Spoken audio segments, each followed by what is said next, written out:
Noite. Estamos começando mais um programa Bate-Papo Legal aqui pelo canal TP Fest. Sejam todos muito bem-vindos. Hoje nós temos entrevista pelos espaçosjurídicos.com.br com a advogada Acácia Lima, que é de Pernambuco, vai estar conversando conosco sobre o tema a importância da oralidade na defesa criminal. Uma boa noite para vocês. A todos que estiverem entrando, que quiserem mandar pergunta para a advogada sobre o tema, a importância da oralidade na defesa criminal, pode estar enviando a sua pergunta, que no decorrer da live nós fazemos a pergunta para a doutora, ok? Sejam todos muito bem-vindos aqui pelo canal TP Fest. Hoje temos a entrevista com a advogada doutora Acácia Lima, ela que é do Recife, em Pernambuco, vai estar conversando aqui com a gente um pouquinho sobre a importância da oralidade na defesa criminal, ok? Estamos aguardando aqui a doutora entrar, a gente já vai enviar o convite através do programa Bate-Papo Legal. Uma boa noite a todos vocês. Para quem quiser estar enviando a sua pergunta, pode enviar a sua pergunta na live que a gente faz no decorrer da entrevista, ok? Sejam todos muito bem-vindos. Vamos aguardar. Eu enviei aqui o convite, mas a doutora não aceitou. Eu acho que a doutora não aceitou, tem que aceitar o convite. Eita, deixa eu... Olá, boa noite. Boa noite, seja bem-vinda aqui nos espaçosjurídicos.com.br, pelo canal TP Fest. Hoje a gente está pelo Bate-Papo Legal e eu gostaria que a doutora se apresentasse para as pessoas que não a conhecem. Olá, eu sou a Cássia Lima, advogada criminalista, militante na área penal, criminal, e espero contribuir um pouco hoje com vocês. Ok, seja bem-vinda. E hoje o tema é a importância da oralidade na defesa criminal. E eu pergunto então para a doutora quais são os maiores desafios de uma defesa criminal oral feita no tribunal. Os desafios, primeiro, é a adequação. Eu acho que a palavra-chave hoje vai ser essa, vai ser adequação. Tanto quando você atua no tribunal do júri, com o jurado, com o júri que é leigo, que é uma representação da sociedade, quanto quando você vai tratar da oralidade com o juiz de direito, com o desembargador. Então, o desafio é adaptar a linguagem e a forma de falar com cada ouvinte. E por que a oralidade faz tanta diferença assim na defesa criminal? Com a minha experiência atuando, eu percebi que a voz, a fala, ela dá vida ao direito. Não é mais só um texto no meio de tantos textos. A petição ela é importantíssima, mas a fala ela traz um nível a mais, um poder a mais de argumentação. Você vai dar vida àquele direito. Você vai pessoalizar. Você vai fazer que conheçam de quem está se tratando. E isso é muito importante no processo. Na verdade, poderia dizer decisivo. E o que é um despacho direto com o juiz e o que ele pode influenciar no caso, doutora? Despacho nada mais é que falar com o juiz. Você vai falar com o juiz. No meio de tantos processos, o juiz lidar com milhares de processos. Você vai trazer o impacto da decisão dele na vida daquela pessoa, em todos que o cercam. Você vai mostrar, vai como trazer uma lupa para o seu caso, o seu direito, aquela história e aquela vida. Que às vezes no meio do texto e de tantos processos poderia se passar despercebido. Então você vai pessoalizar. Ainda mais importante, você também vai ver a reação de quem está ouvindo.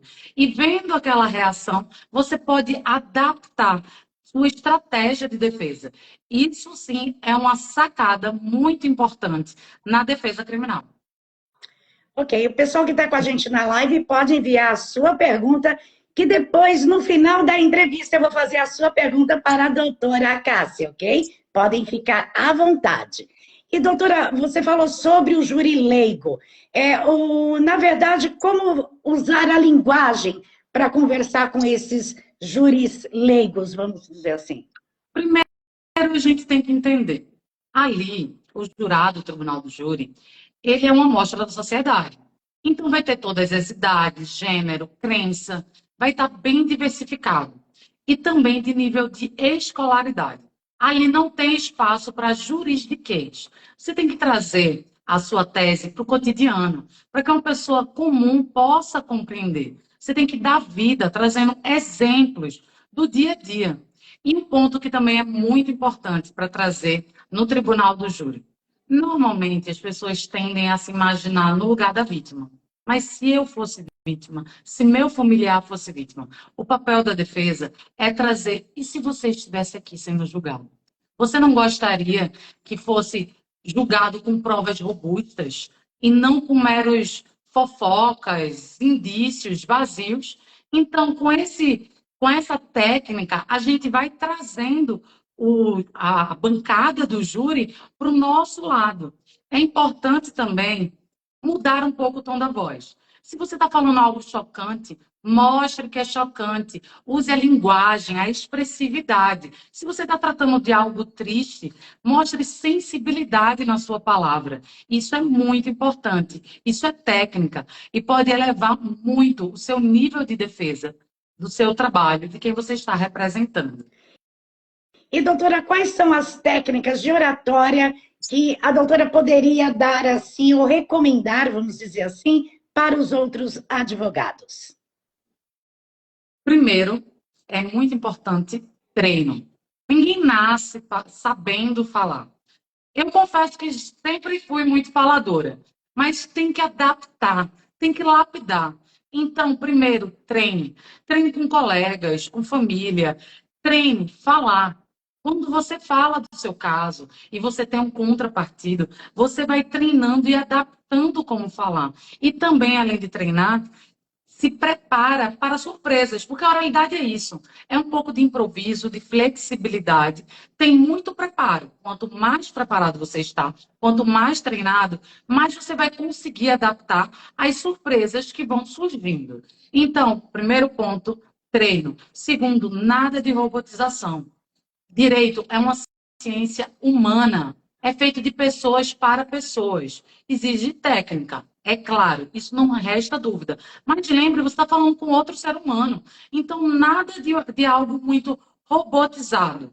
É uma pessoa como você. Se você está falando com um juiz, ele passou pela mesma faculdade que você, ele fez provas como você. Se você está falando com o jurado no tribunal do júri, são pessoas com experiências diferentes, mas são pessoas. Então, nada de dar uma de inteligência artificial. Até, por sinal, a inteligência artificial até está se adaptando muito bem ultimamente. Com certeza, doutora. E o que são alegações finais e como elas são importantes? Então, é muito importante. Ela é a última oportunidade antes de uma sentença. Então, é nesse momento que o advogado ele vai trazer tudo de mais importante. É aquele momento fundamental para a decisão antes da sentença. E lá você vai juntar tudo. Conversando com outros colegas, eu dou mentoria para alguns advogados e eles me fizeram uma pergunta: mas como não ficar lendo e engessado? Primeiro, faça um esqueleto. O alegações finais está ali no último ato antes da sentença, então você já conhece bastante o processo. Durante a audiência, faça pequenas anotações do que veio de novo durante a audiência. Então você já vai ter um esqueleto, já vai ter um roteiro, já vai ter treinado e apenas vai anexar novas informações. Nada de iniciar de uma forma muito formal. Veja, é um ato que já está em andamento. Uma excelência e começar a falar de uma maneira respeitosa, objetiva e clara, não precisa ser tão formal como um texto escrito. Ok. E como manter o controle emocional durante uma audiência, doutora? Como manter esse Eu controle? sei que isso é o que mais pega, principalmente para os advogados que estão começando. Vem aquele nervosismo, tem o medo de travar na hora e não conseguir falar, mas a dica, eu vou ser repetitiva, é o treino. Não só o treino. Hoje em dia tem várias audiências que todo advogado pode assistir. Assista, porque seu cérebro vai se acostumar com aquele cenário. Você vai ver situações e imaginar como deveria reagir da melhor forma. Quanto mais você assistir, mais familiarizado você vai estar. E você vai se preparando, preparando o seu emocional. Mais uma vez também, converse com colegas, com familiares do caso. Imagine, simule. Cada vez mais você vai se sentir confortável, porque você já fez isso antes, mesmo que treinando. Então, isso vai ajudar demais na hora. E como lidar emocionalmente com defesas difíceis na área criminal? Como eles devem lidar Já com isso? já tive algumas. Já tive algumas.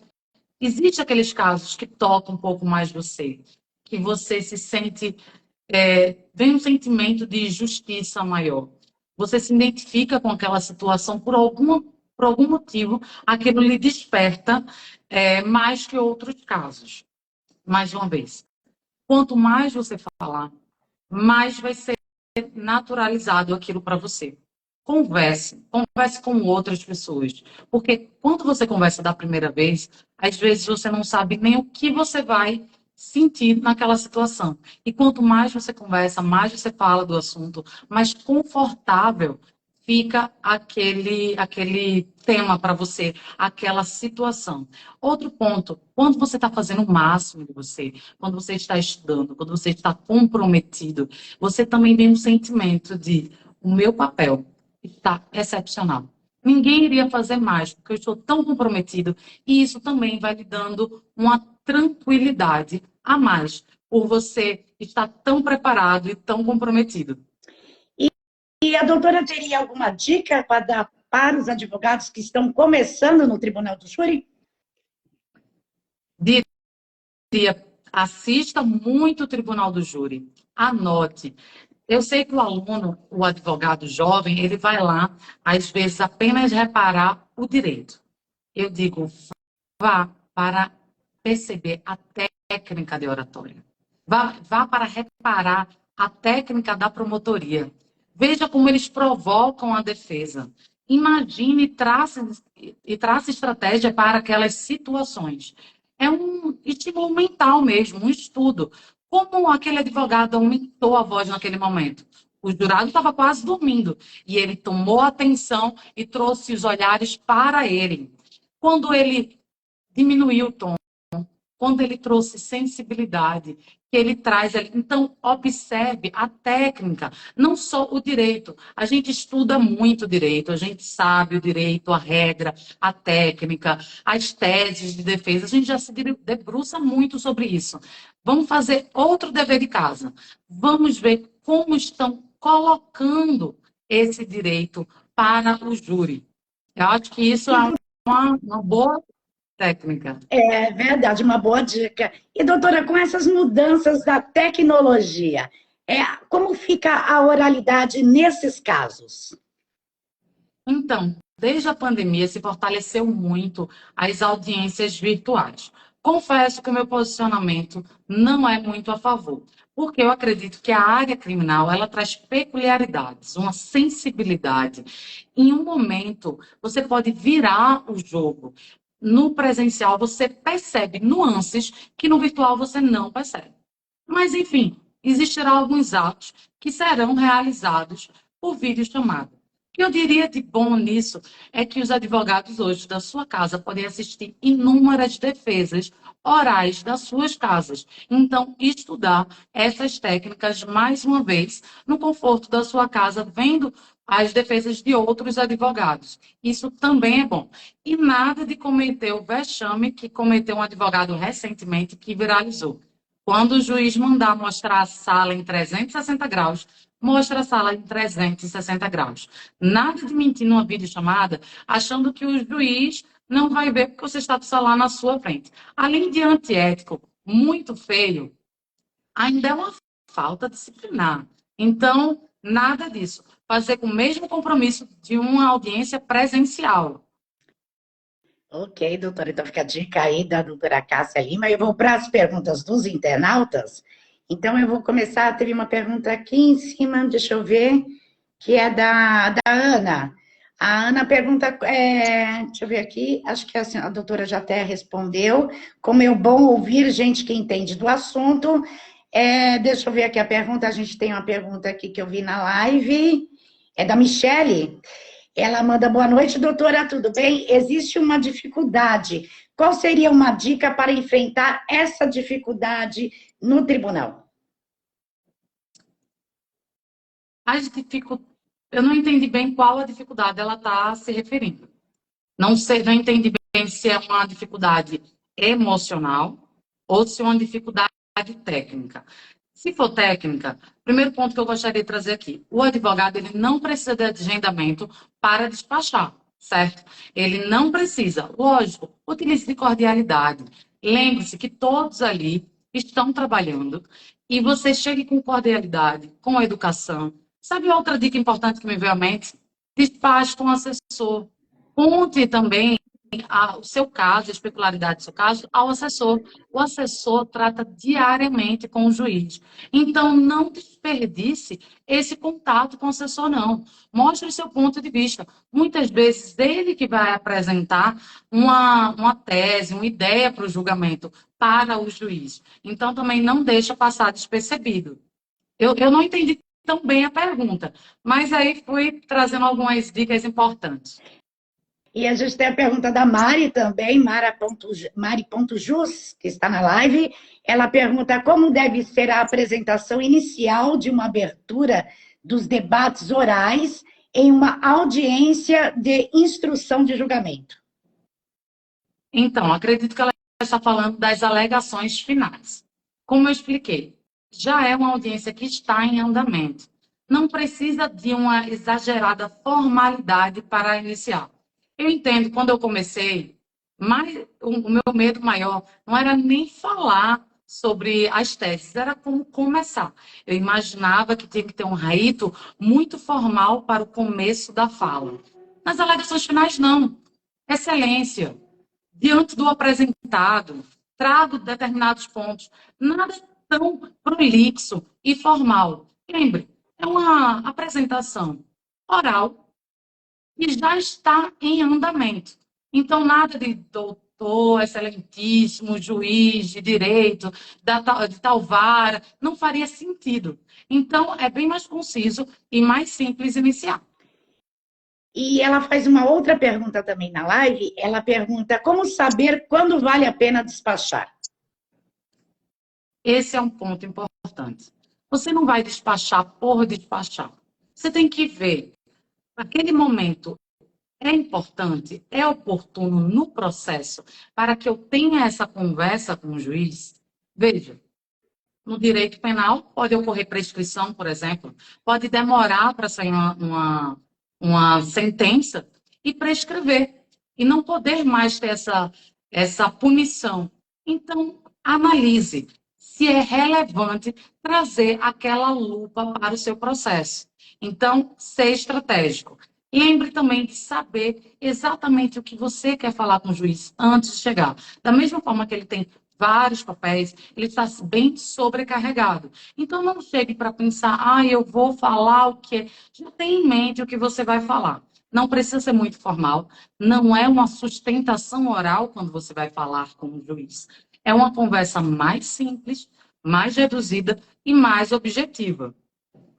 E a gente tem a pergunta do Fábio também, que está com a gente na live.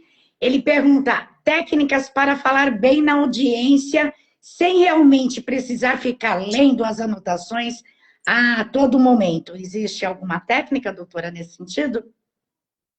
Eu vou voltar ao ponto que eu falei anteriormente. Treino, criar um roteiro lógico para a apresentação. Não terá grandes surpresas nas alegações finais. O processo já está bem encaminhado. Então, você vai ter um esqueleto, você vai ter um roteiro e você vai anexar as novas informações. E aí, durante a audiência, você anota ali Só os principais pontos, nada de texto. O raciocínio está aqui. Se você lê uma palavra, já vai trazer o argumento. Porque você já estudou muito, você já está lidando muito com aquele processo. Você já sabe ele de trás para frente. Não vai haver grandes surpresas. E se houver, lembre, quanto mais preparado você está, melhor e mais flexível você vai saber adaptar o discurso quando surgir as surpresas. E a gente tem a pergunta da Ana Ferraz, ela pergunta, a oratória também pode auxiliar na prospecção de clientes? Com certeza. Veja bem, vamos pensar vocês mesmos. Quando a gente está ali passando o dedinho no Instagram, numa rede social, o que chama mais atenção? Mais um texto ou um vídeo falando, explicando para você, dando vida, dando voz, dando movimento àquela informação. E não só no digital, no dia a dia, no network. Você vai para um almoço cheio de advogados. Você entra mudo, sai calado, olha a perda ali de uma parceria, de um network. Fale, converse. As pessoas têm que lhe conhecerem. Você tem que conhecer as pessoas. E nada de um network já chegando falando trabalho.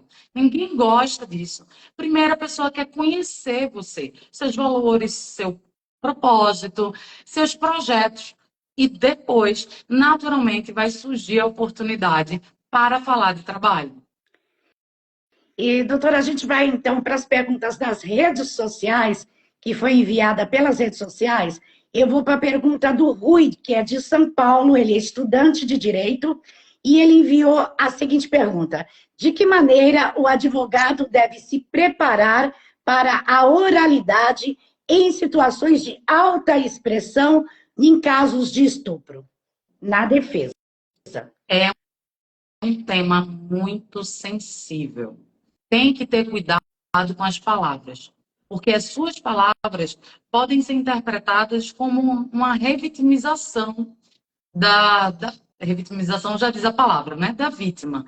Então, tem que ter um cuidado, certo? Se prepare para que não pareça que você está prejulgando, ofendendo. Seja muito claro, as perguntas têm que ser muito limpas, para que vejam que é uma pergunta necessária, mas que ela não está induzindo e nem traumatizando ou violentando de alguma forma aquele discurso à vítima. Sensibilidade seria a palavra. E o Edson, que também é estudante de Direito do Rio de Janeiro, ele enviou: quando o indivíduo age em legítima defesa, mas a arma acabou disparando diversas vezes, é possível a absorção deste réu utilizando as técnicas oratórias durante o julgamento? Com certeza. Inclusive, na minha especialização, a gente teve um módulo só de legítima defesa e sobre o número de disparos. Primeiro, para fazer uma boa defesa, tem que ter muito estudo, certo? Nada de achar que vai chegar falando, apenas emocionando. Isso é um trabalho com técnica, estudo e embasamento. A oralidade, ela apenas pega todo esse estudo e facilita e mastiga para aquele que está ouvindo. Mas dessa tese, vou trazer só um ponto aqui importante, porque foi um tema até que me chamou muita atenção na minha especialização. É questão de frações de segundos de um tiro para o outro.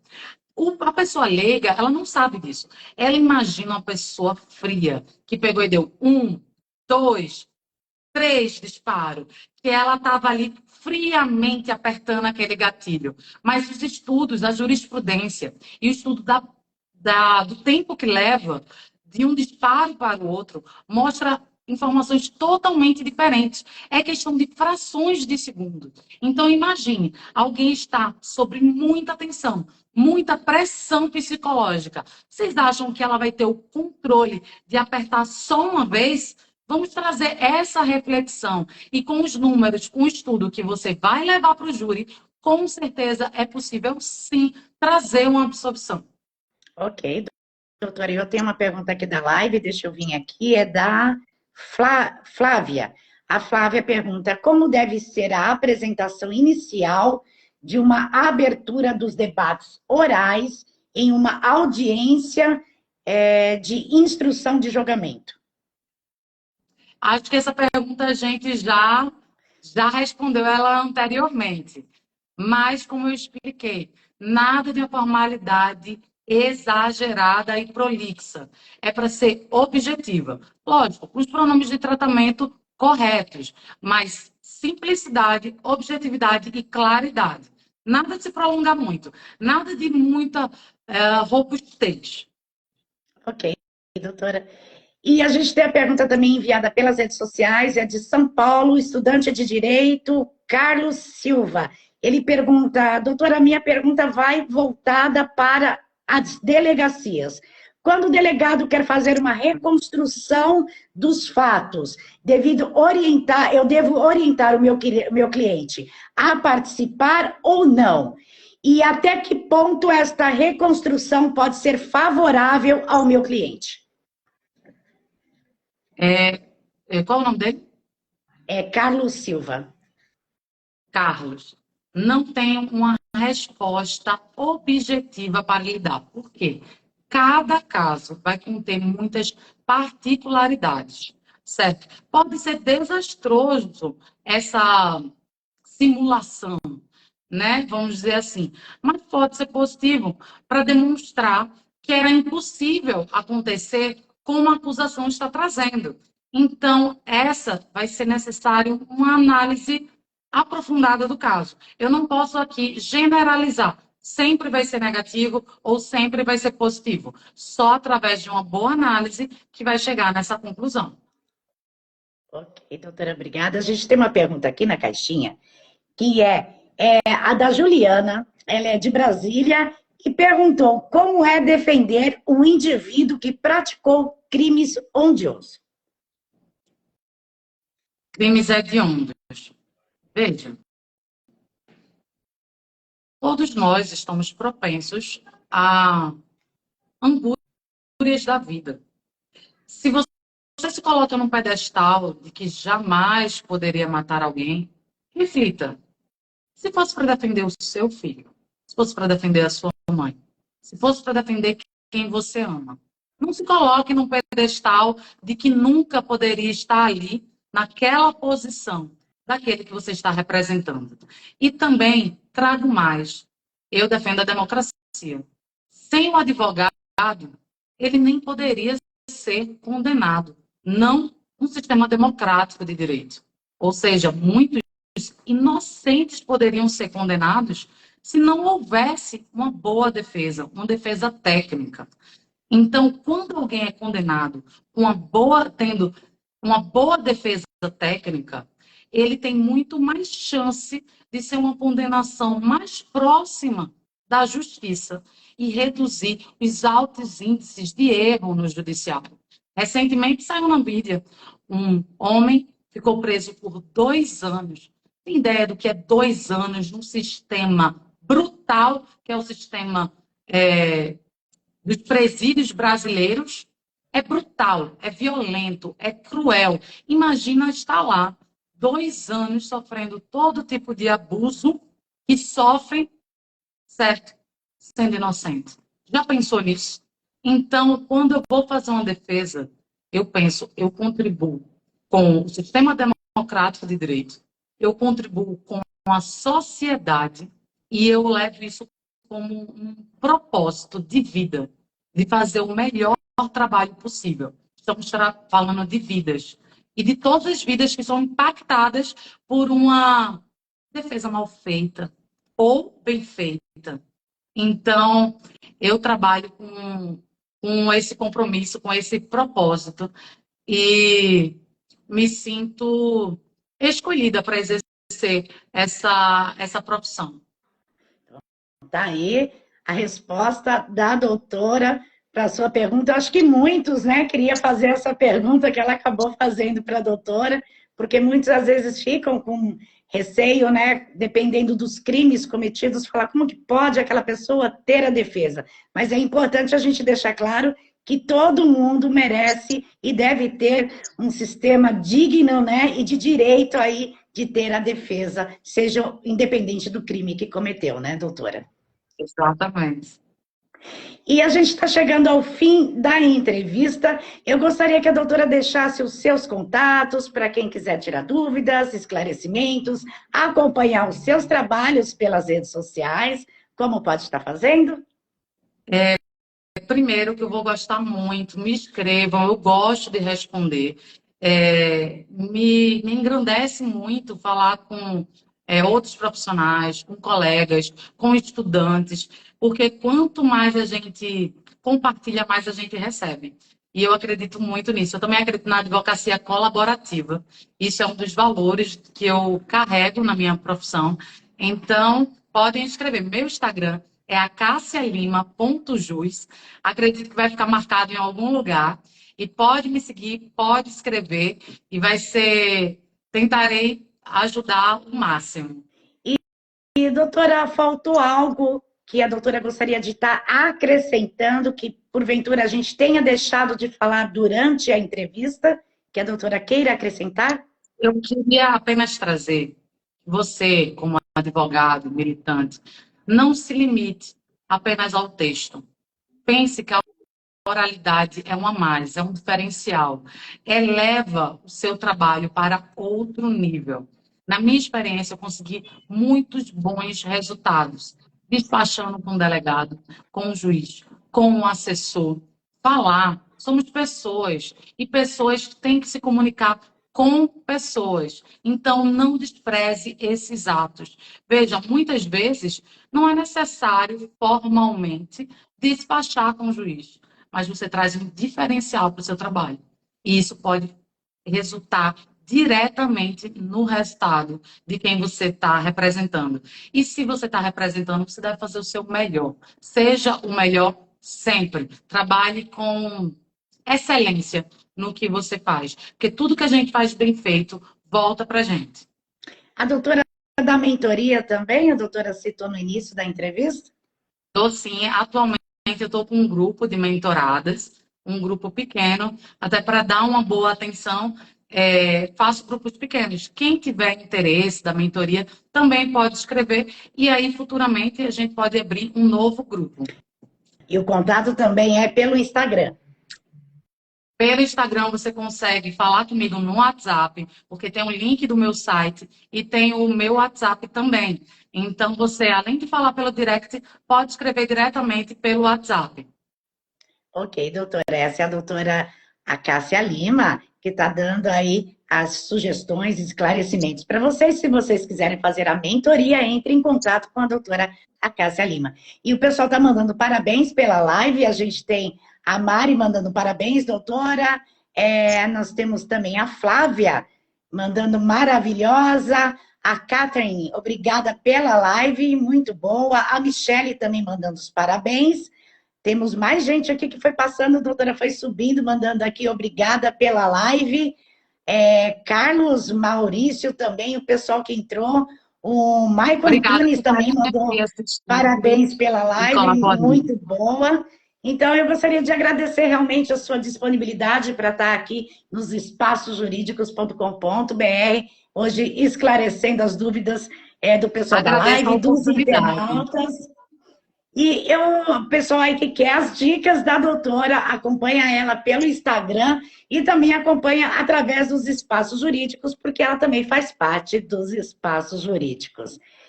E doutora Janaína também está mandando os parabéns, excelentes explicações. A gente está aqui pelo chat, o Rui, que estava com a gente acompanhando a transmissão ao vivo pelo canal TPFest, mandou os parabéns também, ele que fez as perguntas também para a doutora. E eu gostaria, então, de agradecer a sua disponibilidade e, quem sabe, a gente voltar aí com um novo tema, com uma nova entrevista. Com certeza, doutora. Pode contar comigo. Obrigada a todos que assistiram também e contribuíram. Tá? Ok, doutora. E o programa Bate-Papo Legal vai ficando por aqui, agradecendo a sua audiência, agradecendo a todos que acompanharam a live e o pessoal também que encaminhou as suas perguntas para a doutora Acácia Lima. Então, a gente vai ficando por aqui, desejando uma ótima noite a todos. Boa noite, doutora. Boa noite.